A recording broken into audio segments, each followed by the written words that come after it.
सर्वलोक चूड़ामणि अनंत ब्रह्मांडों के स्वामी भगवान जिसको अभय, जिसकी बाह पकड़, अभयत भुज दंड मूल पीन सानुकूल, जिसको अभय दे दिया, जिसको शरण में ले लिया, जिसकी बाह पकड़ ली, कौन त्रिभुवन में से कुछ भय दे सके।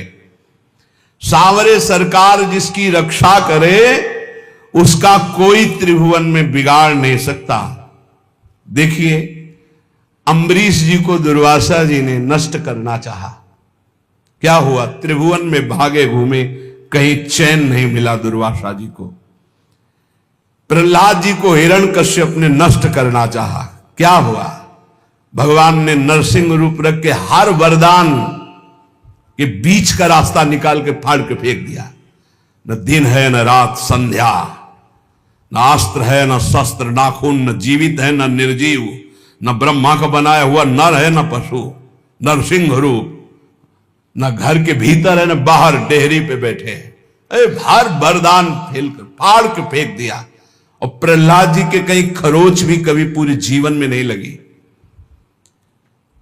भगवत रसिक जी कह रहे ध्रुव जी क्या स्थिति थी, चाटा मार कर की गोद में भी बैठने नहीं दिया है, तो इस सिंहासन का अधिकारी, जहां पहले नारायण का भजन कर और शरीर त्याग, और मेरे गर्भ से, सुरुचि ने कहा मेरे गर्भ से, तब इस सिंहासन में जाके भगवान की आराधना 5 वर्ष का बालक यही मधुवन में, मथुरापुरी में आकर के तपस्या की। क्या उस समय मच्छर नहीं थे? क्या सांप बिच्छू नहीं थे? क्या सिंह नहीं थे? कोई परवाह नहीं की, क्योंकि सांवरे सरकार का भरोसा 6 महीने में भगवत साक्षात्कार करके त्रिभुवन में सर्वबंधनी अटल पदवी प्राप्त करके चले गए। कुंती नंदन 5 पांडवों को बाल्यावस्था से लेकर मारने का प्रयास होता रहा। अंततो गत्वा दुर्योधन का सर्वनाश हो गया, पूरे परिवार का। महाराज युधिष्ठिर चक्रवर्ती सम्राट पद पर बैठे। सांवरे सरकार जिसके पक्ष में, उसका बाल बाका भी नहीं हो सकता, बाल बाका भी नहीं हो सकता। बहुत बड़ी बात है भीष्म प्रतिज्ञा। दुर्योधन ने जब देखा कि 10,000 महारथियों को रोज मारते हुए एक पांडव को खरोच भी नहीं आती, तो कहा भीष्म जी से कि पितामह मैं पहले से जानता था, सेनापति बनाने के पहले से आपको, कि आप हमारी कभी विजय नहीं चाहेंगे, आप पांडवों की ही विजय चाहेंगे, भले हमारे पक्ष से 10,000 महारथियों को मारते तो भी। तो उनका ऐसा नहीं, मैं कोई पक्षपात नहीं कर रहा हूं, वो श्री कृष्ण द्वारा सुरक्षित है। बोले तो आपकी प्रतिज्ञा को कोई टाल सके ऐसा नहीं, आप हमारे सामने प्रण लीजिए कि पांडवों का वध करेंगे। भीष्म जी ने 5 बाण निकाले और कहा अगर कल जीवित रहा तो 5 पांडवों का वध निश्चित करूंगा। भीष्म प्रतिज्ञा। भीष्म जी अपने वचन के पालन के लिए अपने गुरुदेव परशुराम से युद्ध कर दिए, औरों की तो बात चले दो। अब बड़े आनंद में जय जयकार करता हुआ दुर्योधन निकला भीष्म के शिविर से कि कल पांडव प्रातःकालीन युद्ध क्षेत्र में, भीष्म जी ने प्रतिज्ञा की मारे जाएंगे। उसको पता था भीष्म जी का बल और उनकी प्रतिज्ञा, पर यह नहीं पता था भीष्म जिस बल से बलवान हो महाबल श्री कृष्ण है, और श्री कृष्ण पांडवों के पक्ष में। गुप्तचर लगे रहते थे। तत्काल एक गुप्तचर पांडवों के शिविर में गया जहां भगवान श्री कृष्ण विराजमान थे, पांडव शयन कर रहे थे। भगवान से कहा कि प्रभु भीष्म जी ने प्रतिज्ञा कर ली है, कल प्रातःकालीन 5 बाण निकाले, 5 पांडव मारे जाएंगे। खड़े हो गए भगवान, क्योंकि भीष्म महाभागवत और महावीर, परम पवित्र वचन वाले, परम पवित्र आचरण वाले, परम पवित्र चिंतन वाले महात्मा हैं। भगवान खड़े हो गए, टहलने लगे, विचार किया कि क्या किया जाए। द्रौपदी के शिविर में गए। द्रौपदी ने कहा प्रभु, बोले हाँ हमें भी सूचना मिल चुकी, आपको बताने की जरूरत नहीं, जल्दी तैयारी कर, मुझे दासी के वस्त्र दे, एक बार मैं पांडवों से फिर मिलकर आता हूं। वहां गए, पांडव जगह बैठे थे। तो उन्होंने कहा कि तुम्हें पता चला? बोले हाँ प्रभु पता चला। तो बोले शांति से कैसे बैठे हो? बोले आप अशांत हो इसलिए मैं शांत हूं। आप अशांत, जिसकी आप रक्षा करने के लिए अशांत हो चुके हो, चंचल हो चुके हो, अब मुझे क्या परवाह है। अरे बोले तुम तो बातें बनाते हो। और भगवान ने दासी वस्त्र धारण किए, द्रौपदी के दासी के वस्त्र धारण, नटवर नागर है लीला बिहारी।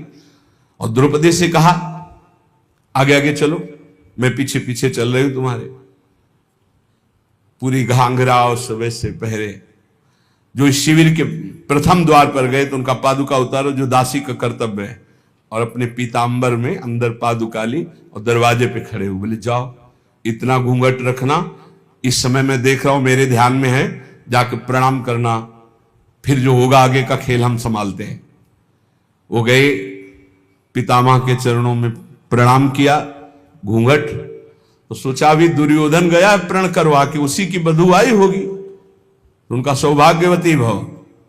तो द्रौपदी जी ने घूंघट हटाया और कहा ये सत्य माने जो अभी आपने कहा सौभाग्यवती भव, या थोड़ी देर पहले आपने 5 बाण निकाले हमारे पतियों की वध करने के लिए, हत्या करने के लिए, वो माने। भीष्म जी का माला छूट गया, संध्या के समय भजन कर रहे थे। बोले ऐसा तो फंसाने वाला केवल वही है, दूसरा तो फंसा ही नहीं सकता। अभी अभी थोड़ी देर में ही इतना बड़ा फंसाव कर देना, कहां है वो? कुछ नहीं बोली द्रौपदी जी। खड़े हुए भीष्म जी, दृष्टि डाली तो दरवाजे पे दासी वेश में जगत गुरु सांवरे सरकार खड़े। नजदीक गए, पकड़ा ऐसे, बोले ऐसे तुम हमारे प्रण को तोड़ना चाहते हो? तो देखा जूतियां द्रौपदी की गिर पड़ी। भीष्म जी के आंसू आ गए। कहा शिव विरंच जिसके चरण रखने की चौकी को नमस्कार करते हैं, वो अपने भक्त की पादुका लिए खड़े हैं। प्रभु जब आप इनके सुहाग की रक्षा का तो काल की भी ताकत नहीं। द्रौपदी से कहा बेटी वास्तविक तो सौभाग्यवती है जिसके रक्षक श्री कृष्ण। फिर भाव बदला और कहा हे कृष्ण, यदि आपने मेरा प्रण तोड़ा तो कल युद्ध में आपका प्रण न तोड़ दूं तो गंगा पुत्र शांतन नंदन भीष्म नहीं कहा। जो भगवान बोले कि अपने भक्त के लिए एक प्रण की क्या बात, सैकड़ों बार झूठा कहाऊं तो भी मुझे कोई फर्क नहीं पड़ता। सच्चिदानंद भगवान कह रहे हैं अपने भक्त के लिए मुझे 100 बार यदि झूठा कहलाना पड़े तो मैं 100 बार झूठा कहला, एक प्रण तोड़ने की बात क्या है। जाको राखो सांवरो ताहि न नाखे कोई, जिसकी रक्षा सांवरे सरकार करते हैं उसका कौन बाल बाका कर सकता है। बोले कुंती नंदन जोए विभीषण गजपति ऐसी अमोघ शक्ति रावण ने विभीषण को चलाई थी। ये भ्रातृद्रोही, हमारी पूरी लंका का नाश करने वाला राजद्रोही, मैं तुझे मृत्यु दंड देता हूं, अब काल भी नहीं बचा सकता।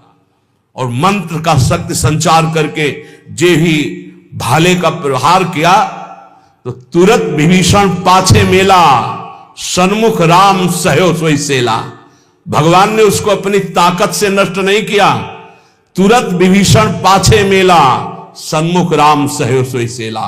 उस महान शक्ति संपन्न सेला को, बर्छी को भगवान ने अपनी सीधे छाती पे सही विभीषण को पीछे कर लिया और वो शक्ति अंतर ध्यान हो गई। भगवान की कहीं सच्चिदानंद अंग में पीड़ा थोड़ी पहुंचा सकती है। कह रहे कुंती नंदन जो विभीषण गजपति जैसे। थक गया गजेंद्र जब देखा कि अब की झटके में ग्राह ले ही जाएगा, पुकारा हरि। भगवान गरुड़ जी को छोड़कर नंगे पैर दौड़े और सुदर्शन चक्र जी से ग्राह को परम पद और गजेंद्र को बाहर किया। जाको राखो सांवरो ताहि न नाखे कोई। विश्वास रखना चाहिए, हम भगवान की शरणागत हैं, हमारा कोई बाल बांका नहीं कर सकता। और जाको आदर हरि करे तासु अनादर कौन, जवासु अनादर हरि करे ताको आदर कौन। भगवत ऋषि जी कह रहे हैं जिसका आदर भगवान श्याम सुंदर करें उसका आदर कौन नहीं करेगा त्रिभुवन में, सबको करना होगा। और जिसका अनादर प्रभु कर दे फिर उसका कोई आदर कर सके ऐसा नहीं है। भगवान किसी का अनादर नहीं करते हैं। पर जो भगवान की आज्ञा का उल्लंघन करता, धर्म विरुद्ध आचरण करता, पापाचरण करता है, फिर भगवान उसका अनादर कर देते हैं। जाको आदर हरि करे तासु अनादर कौन। जब सुपच वाल्मीकि की पूजा कराई तो राजसूय यज्ञ में बड़े बड़े महात्मा, ब्रह्म ऋषि, भगवान शंकर सब आए हुए थे। सब आश्चर्यचकित हो गए कि यज्ञ की पूर्णता ऐसे अकिंचन, ऐसे दैन्य महापुरुष के द्वारा पूर्ण कराई भगवान ने। राजसूय यज्ञ में जय जयकार मच गई, सबसे बड़ी पूजा हुई सुपच वाल्मीकि की। जाको आदर हरि करे तासो अनादर कौन, और जासो अनादर हरि करे ताको आदर कौन। जिसको हरि अनादर कर दे, तू मेरी आज्ञा का उल्लंघन करके मनमानी पापाचरण कर रहा है, तो कह रहे फिर वो कभी आदर का पात्र नहीं बन सकता जिसका भगवान अनादर। तभी लोग कहते भगवान से डरो, लेकिन आज इतना ज्ञान छाया हुआ है और सर्वनाश का खेल हो रहा है, सर्वनाश का खेल हो रहा है। कैसे कैसे दृश्य उपस्थित हैं, आप लोग तो संसार में सीख लो ना। इस संसार से ये शिक्षा देता है, ये संसार शिक्षा देता है। नवीन नवीन पशुओं के शरीरों खा रहे, तो उनके बच्चे वो गाड़ी से उतर करके जल लाने के लिए गए, शीशा लाख हो गया, पता नहीं कैसे आग लगी, चिल्लाता रहा वो पूरा परिवार गाड़ी में, वो बाहर ऐसे तड़प रहा है पानी लिए, पूरा परिवार जल रहा है। खाओ तुम, दिखा रहे हैं तुम्हारे। ये बहुत सावधान, ये हम ऐसे नहीं चिल्लाते मांस मत खाओ, शराब मत पियो, पराई माता बहनों की तरफ पाप दृष्टि मत करो, किसी का धन अपहरण मत करो, ऐसे नहीं कह रहे। बहुत शास्त्र सम्मत बात कह रहे हैं, बहुत मंगल की बात कह रहे हैं। मान लो, अभी जबान को रोक लो, अभी गंदी बातें रोक लो, भगवान के नाम में बड़ी सामर्थ्य है, आपको बल मिलेगी। ताको आदर कौन इंद्र अद्यापि जो देखो, गोवर्धन गिरिराज भयो सब पूज्य विषेखो। देखो भगवान ने जब इंद्र को ऐसे करके गिरिराज जी का आज तक गिरिराज जी की जय जयकार हो रही। क्या बिगाड़ लिया इंद्र ने ब्रजवासियों का। भगवत रसिक अनन्य पान गहिलीनो ताको। बस ये कुछ ऐसे शब्द हैं जो हृदय में एकदम, भगवत रसिक अनन्य पान गहलीनो ताको। भगवान ने जिसका हाथ पकड़ लिया, सुरजन सब अनुकूल करे दुर्जन कहा जाको। समस्त दैवी शक्तियां उसके अनुकूल हो जाती। ये दुर्जन लोग, दुष्ट लोग कुछ उसका बिगाड़ नहीं सकते, जिसको भगवान सांवले सरकार अपने पक्ष में कर ले। इसलिए उपासक को धाम की कृपा से, रसिकों के संग से जो आराध्य देव की प्रियता प्राप्त होती है, निर्भय हो जाए। किम करोम्यहम मुन्मत्तो यत् किंचित प्रलपाम्यल ज्ञान भक्ति विरक्त्यादि व्यर्थम वृंदावनम बिना। क्या करूं, ये लोग पागल हो रहे, समझ ही नहीं पा रहे हैं। कैसे बस रुपया आवे, रुपया से भोग सामग्री, बस कैसे रुपया आवे, कैसे भोग लूं। बहुत सावधान, बहुत सावधान। पागल होने के लिए नहीं आ पाए, आप विवेकवान बनने के लिए आए। जिसको देखो ऐसे पागलपन से प्रलाप करता है, बहुत सावधान। श्रीपाल कह रहे प्रलाप्यम, प्रलाप पागलों जैसा, स्पष्ट पागलों जैसा प्रलाप।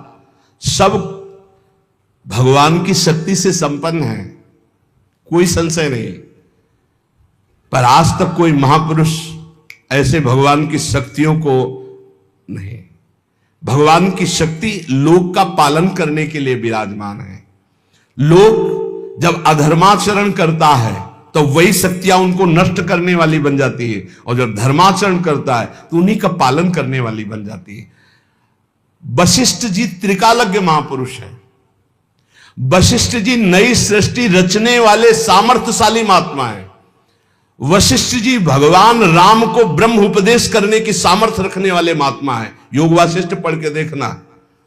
जब भरत जी विकल होकर कहते हैं कि महाराज आपके होते हुए अयोध्या उजड़ गई, सिया राम जी का वनवास हो गया, महाराज जी का प्राणांत हो गया, दशरथ जी का, माताएं हमारी सौभाग्य भाव से उजड़ गई आपके होते हुए।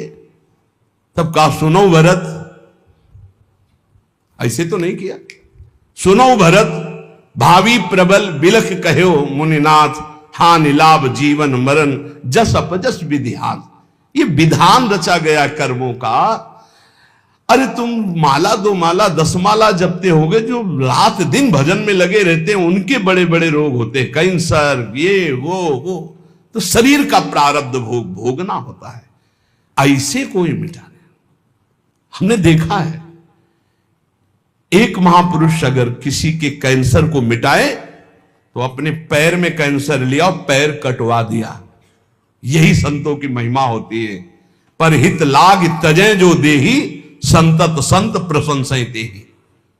हमने देखा है, ये हम कोई कहीं सुनी बातें नहीं कहते। जब तक हमारा भागवतिक दिमाग पास नहीं कर देता तब तक हम किसी का चमत्कार नहीं मानते।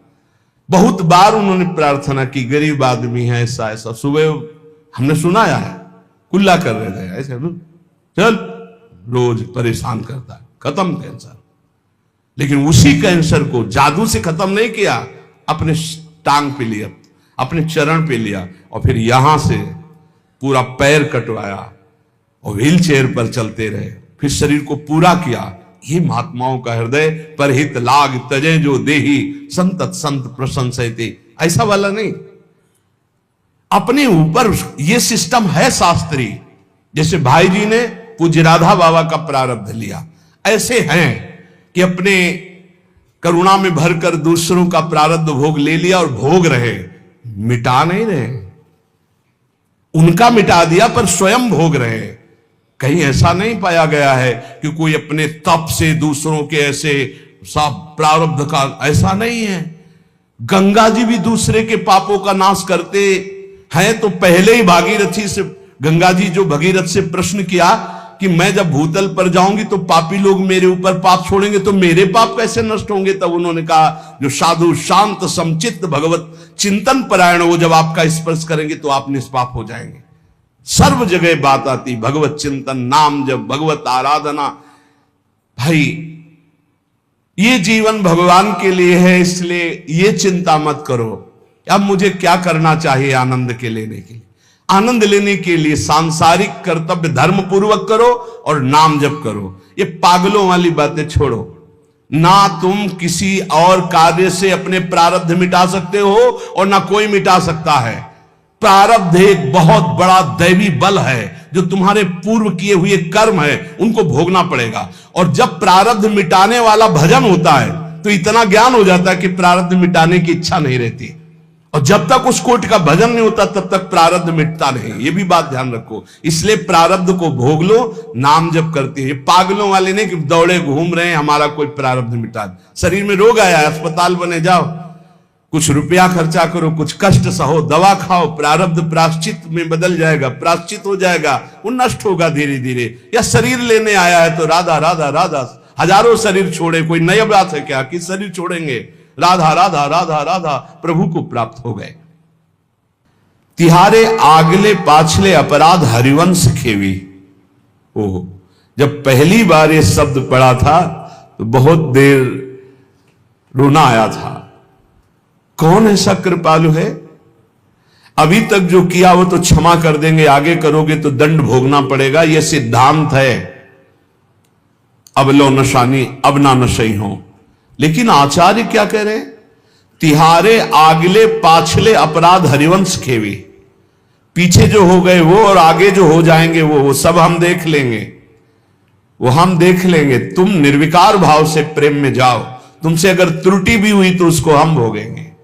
तिहारे आगले पाछले अपराध हरिवंश खेवी, अस स्वभाव को सुनो न देखो।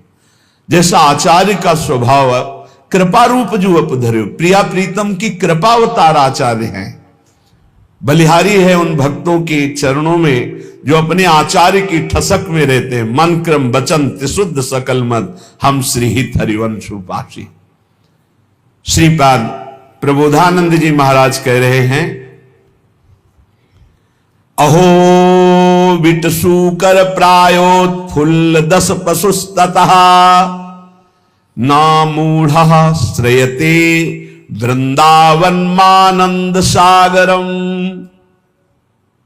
थोड़ा कड़ुए शब्द बोल रहे हैं। ए भाई, विष्ठा भोजी सुअर, जूठी पत्तले चाटने वाला कुत्ता और भार ढोने वाला गधा, इस तरह का जीवन व्यतीत करते हुए तुम्हें लज्जा नहीं आती?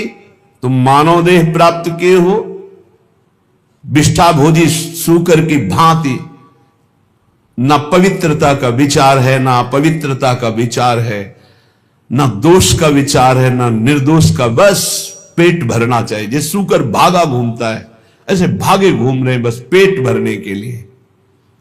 मांस भक्षण, जो भी जैसा पवित्र, जो भी बस डालते रहो, बस उधर पोषण करना है। विष्ठा भोजी सूकर की भांति जीवन को केवल रसेंद्री स्वाद में नष्ट कर रहे हैं।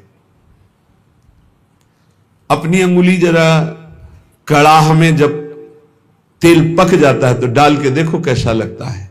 उसमें तुम जिंदा जीवों को तल रहे हो केवल रसेंद्री भोग के लिए।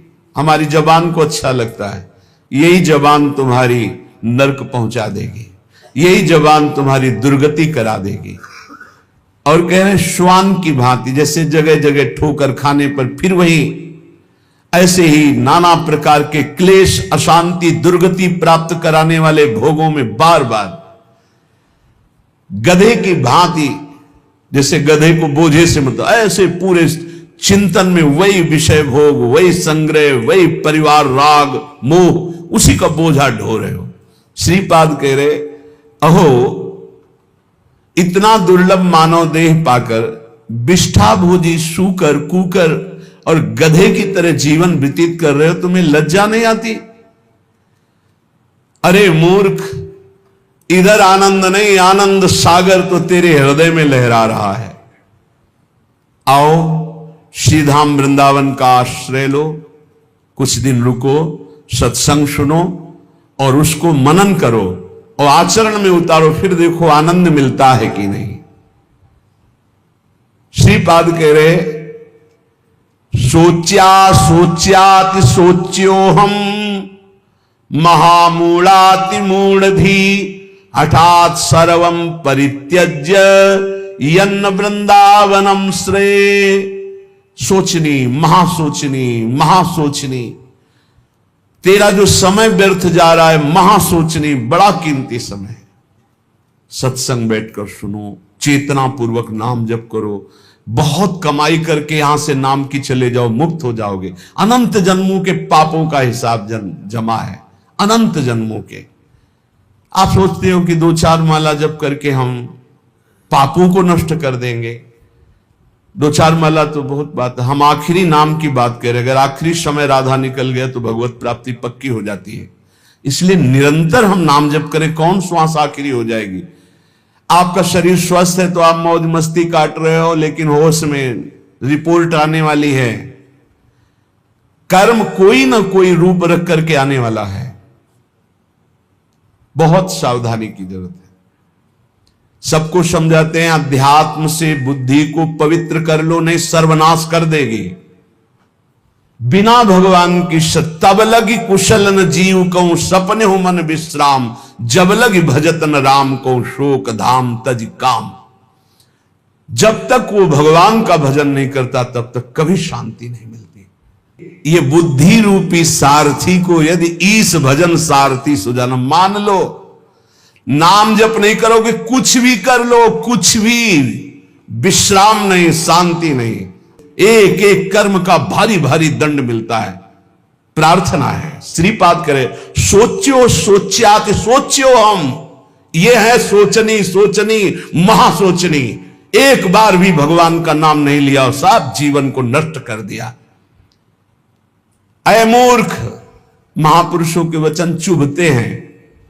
अय मूर्ख, अय महामूर्ख, अब भी तू सावधान हो जा। जिसके कानों में शब्द पड़ रहे हो, अब भी सावधान हो जा। छोड़ दे ये दशा, छोड़ दे दूसरे जीवों की हत्या करके मांस खाना, छोड़ दे पराई माता बहनों के प्रति पाप दृष्टि रखना, नहीं यही तेरा सर्वनाश कर देगी। बार बार प्रार्थना करते, बोले मदिरा पीने में किसी की हिंसा तो होती नहीं, हत्या, अरे बुद्धि भ्रष्ट होती है। क्या क्या अपराध कर सकता है मदिरा पीने वाला, उसको होश नहीं रहता। जो बुद्धि भ्रष्ट हो गई तो वही तो सब हो रहा है। जो शास्त्र कह रहे हैं एक अक्षर कहीं झूठे नहीं है, प्यारे भजन नहीं करते, इसलिए तुम्हें शास्त्र की बात समझ में नहीं आती। एक एक शब्द शास्त्र के सच्चिदानंद भगवान के भाव में डूबे हुए महापुरुषों ने लिखा है, जो परम अनुभवगम सत्य है। कल एक उपासक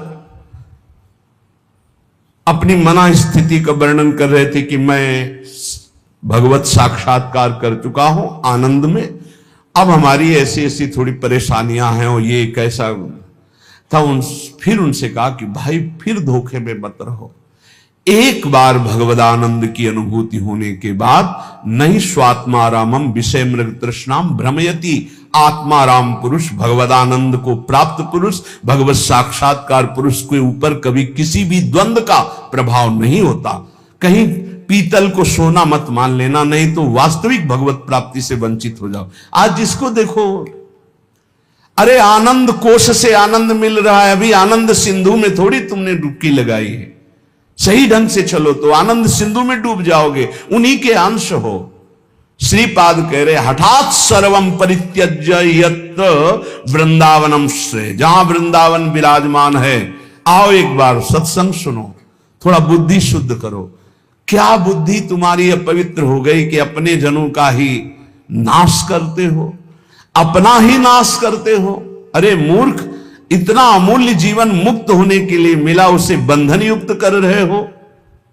अहो मौढ़्यम अहो दुर्भाग्यमीदृशम महनपि महानंदे यन्न वृंदावने रतः। अहो मूर्खता, महान मूर्खता, महान मूर्खता। जैसे उसमें कहा सोचनी, महासोचनी, महासोचनी, इसमें कह रहे मूर्खता, महान मूर्खता, महान मूर्खता, जो इस संसार में मानव देह प्राप्त करके महाआनंद स्वरूप प्रभु का नाम जप नहीं किया, प्रभु की आराधना नहीं की, कभी धाम यात्रा नहीं की, कभी सत्संग नहीं सुना, भगवत चरणारविंद में प्रेम नहीं हुआ। महान मूर्खता, महान मूर्खता, महान मूर्खता। सांद्रानंद रसे वृंदावने पिनानुरज्यतः किं वा मम करिष्यन्ति ज्ञान भक्ति विरक्तयः। आनंद घन के मूल श्री वृंदावन धाम में यदि रसिकों का संग करके चित्त प्रेम में अनुरक्त नहीं किया तो तुम्हारा ज्ञान प्राप्त करना, तुम्हारा साधन करना, तुम्हारा वैराग्य धारण करना किस काम में आया। शास्त्रों का ज्ञान प्राप्त कर लेना तो उसका फल है कि अज्ञान से निवृत्त हो जाना। अज्ञान किसे कहते हैं? ब्रह्मा से लेकर के तिनके तक सब माया रचित है। सत्य है तो केवल प्रभु, उनका नाम, उनका रूप, उनकी लीला। ये त्रिगुणात्मिका माया का ऐसा जादू तमाशा है कि जिसमें बड़े बड़े फंस जाते हैं। बातें ज्ञान की करते हैं, स्थिति अज्ञान में होती है। भगवान के नाम में असीम सामर्थ्य है। उस नाम में भी हम ये नहीं कह सकते कि जाओ ये अभी काम हो जाएगा। क्यों? क्योंकि तुम्हारे पहले पापों का नाश करेगा। कितने जन्मों के पाप जमा है तुम्हारे, उन पापों का नाश, फिर भी नहीं काम होगा। पाप प्रवृत्ति का नाश करेगा, फिर तुम्हारे हृदय में परम अर्थ स्वरूप भगवान की प्रीति प्रकट करेगा। आप सब काम हो गए। भगवान की प्रीति उत्पन्न होने से अशुभ वासनाएं नष्ट हो जाती है। भगवत भाव में अद्भुत आनंद, यह है काम होना। सांसारिक कोई कार्य शुभ कर्म के प्रताप से हो भी जाए तो कितनी देर टिकेगा? विनाशकारी ये सब काल नष्ट कर देता है। विनाशकारी काल ये सब नष्ट कर देता है। चाहे जितनी उन्नति हो, सब अवनति में बदल जाती है। ये इतिहास पढ़ के देखो तो तुम्हारे होश उड़ जाएंगे। जिनके ऐसे ऐसे प्रभाव थे उनकी अब कहीं खोज भी नहीं है। जहां ऐसे महल थे, जय जयकार मचते थे, वहां जाले और कबूतर हग रहे हैं। जो बनी भी बनी है, महल बने हुए भी हैं, कुछ नहीं रह गया। काल सबको विनाश कर दिया। कुछ समय के लिए आए हो, एकमात्र भगवान की प्राप्ति, एकमात्र नाम जप कर लो। मन लगे न लगे वो धन तुम्हारे काम आएगा। धिंग धिंग मामपि सद विद्या कुलशील गुणोज्ज्वलम वृंदावन रति प्राणहीनो स्यादियता सवः। धिक्कार है, धिक्कार है, धिक्कार है। बहुत प्यार भर के बोल रहे हैं, जैसे सोचनी सोचनी मां सोचनी, मूर्ख मूर्ख महामूर्ख। कह रहे धिक्कार धिक्कार धिक्कार, धिंग धिंग मां मपि सद विद्या कुलशील गुणोज्ज्वलम। धिक्कार है तुम्हारी कुलीनता को, तुम्हारी सुशीलता को, तुम्हारे गुणों को, तुम्हारे रूपवान, तुम्हारे जवान होने को। मानव देह में यदि ये सब प्राप्त है और तुम भजन नहीं करते, तुम सद्भावना वाले नहीं हो, सद्विचार वाले नहीं हो, तुम्हें प्रभु से प्यार नहीं हुआ, तो धिक्कार तुम्हारे इस रूप को, तुम्हारे जीवन को, तुम्हारे कुल को किस काम आएगा। श्रीपाद कह रहे हैं, हा हा वृंदावनम त्यक्त्वा यदन्यत् कर्तुमुत्सहे जानन्नपि विषम भुंजेत् उत्कृत्य परमामृतम। वृंदावन आपकी कृपा से हमने आपको प्राप्त किया है, अब मैं आपको नहीं छोड़ सकता। मेरा उत्साह